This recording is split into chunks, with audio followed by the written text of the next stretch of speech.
Oi, eu sou a Maria Gabi, professora de redação e apaixonada pela sala de aula, justamente por considerar um espaço ideal para conversar sobre as belezuras da língua portuguesa.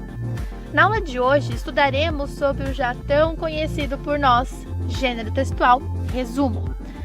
E atenção, hein? Se você não se lembra muito bem sobre a ideia de gêneros e tipos textuais, retome a aula, combinado? Bem, a primeira pergunta que poderíamos nos fazer é: por que resumir?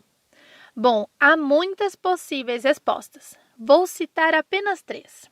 A primeira, então, seria para facilitar o estudo e o entendimento da matéria. Que atire a primeira pedra quem nunca fez aquele resumão antes da prova.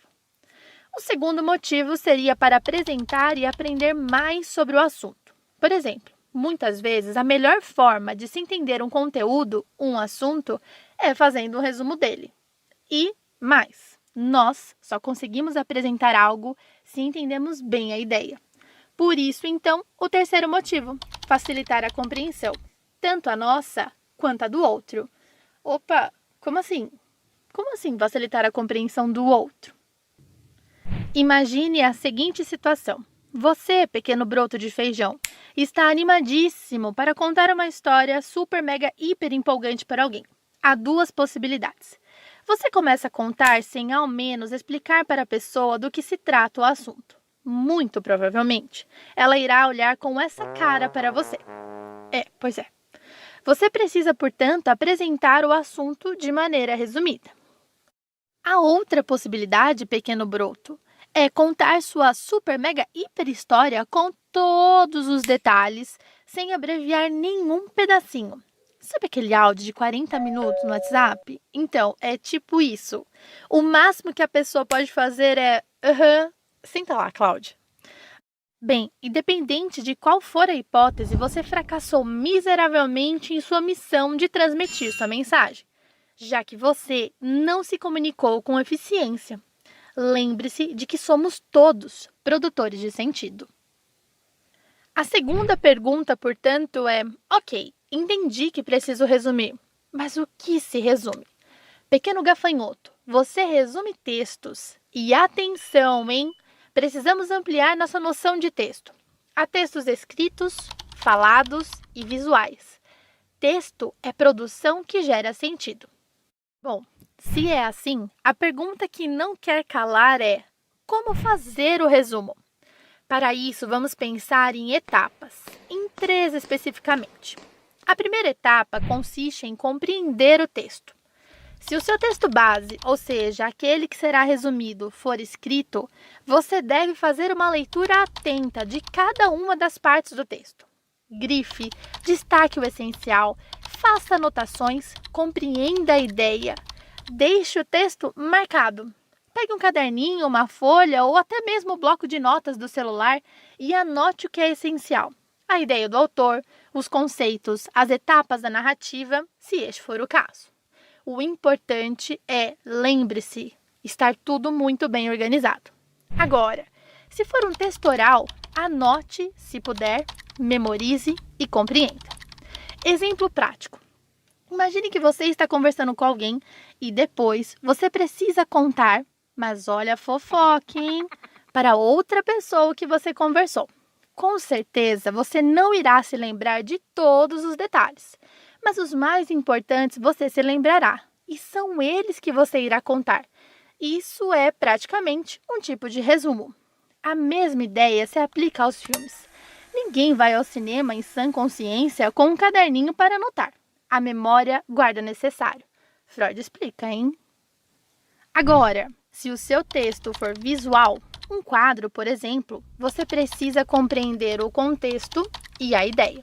Vou dar como exemplo o quadro Guernica, de Pablo Picasso. A obra demonstra ao espectador a agonia e a desumanidade que ocorreu em abril de 1937 em Guernica. Durante a Guerra Civil Espanhola, a cidade ficou em chamas após sucessivos ataques por aviões.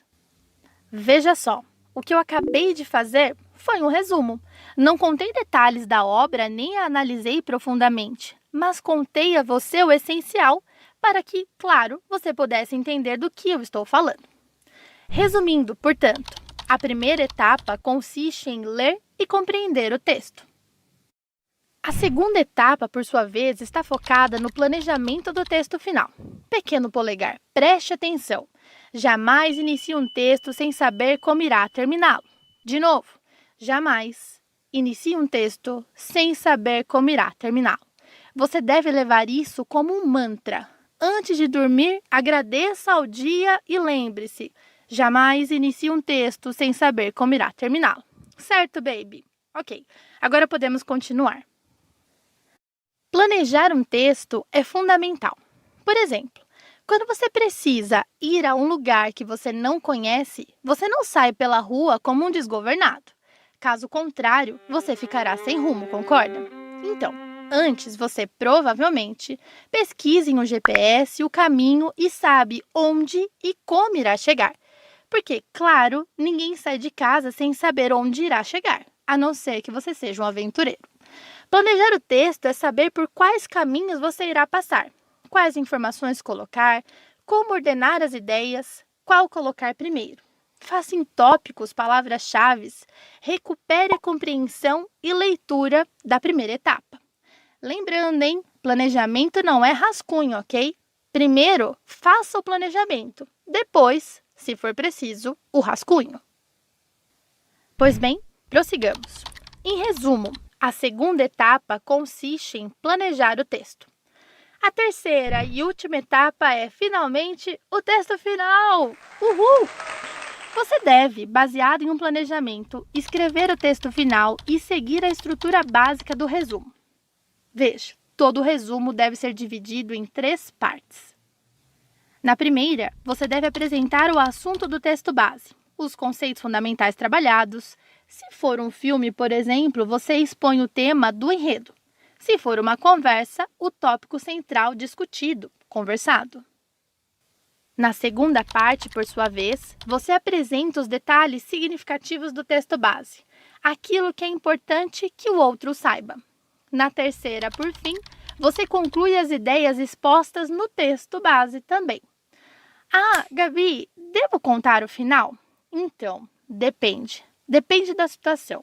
Se for um resumo de uma matéria da escola, sem dúvida, deve contar. Por exemplo, imagine que você esteja resumindo o período colonial brasileiro, na disciplina de História, certo? Bom, você não deve fazer aquele clima de suspense. Vou deixar meu interlocutor curioso para saber se a República foi ou não proclamada. Nossa, para, se for assim, deu muito errado. Uma porque esse tipo de resumo é justamente para facilitar. Agora, se for um filme, é importante você observar o contexto. Por exemplo, se você estiver conversando com alguém que ainda não viu o filme, melhor não contar. Mas se for contar, avise que terá spoiler. De qualquer forma, analise sempre as instruções e a situação. Combinado? Atenção! Detalhes finais. Pequeno peixe dourado. Seu resumo deve ser menor do que o texto base. Claro, ele deve ser curto. O parágrafo sempre deve ter de 4 a 6 linhas. Isso vale para os textos em geral. Mas, claro, varia de gênero a gênero. A não ser que você seja um futuro José Saramago, especialista em construir parágrafos gigantes. Por enquanto, fiquemos com essa estrutura de parágrafo padrão, de 4 a 6 linhas. Combinado? Sempre, sempre e em qualquer circunstância, revise seu texto. Revise ortografia, revise acentuação, revise pontuação, revise palavras repetidas, revise se o texto está bem conectado, revise se o texto está coerente. Revise sempre. E o último e não menos importante, seu resumo jamais, em hipótese alguma, nunca, deve apresentar sua opinião. Ah, mas Gabi, eu quero dizer que eu achei ótimo o filme. Perfeito, que bom, mas não fale. Ah, mas Gabi, eu quero muito dizer isso. É importante para mim.